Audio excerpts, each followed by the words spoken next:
காருண்யா என்ன பண்றீங்க? நான் ஜிகே படிச்சிட்டு இருக்கேன். டிஸ்டர்ப் பண்ணாதீங்கம்மா.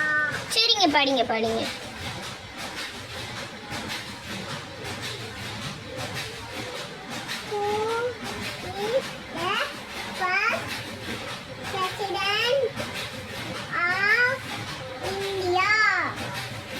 ஆன்சர் பண்ணுங்க. குட். நெக்ஸ்ட் क्वेश्चन படிங்க. சரி படிங்க. ஜிகே படிச்சு முடிச்ச உடனே சாப்பிடலாம். சரி படிச்சுட்டு தண்ணி தரேன். நான் ஒரு क्वेश्चन படிங்க. கண்டிப்பா இது பிடிச்சிருங்க. ஜிகே ஃபுல்லா முடிச்சிருங்க. ஐஸ்கிரீம் சாப்பிடலாம்.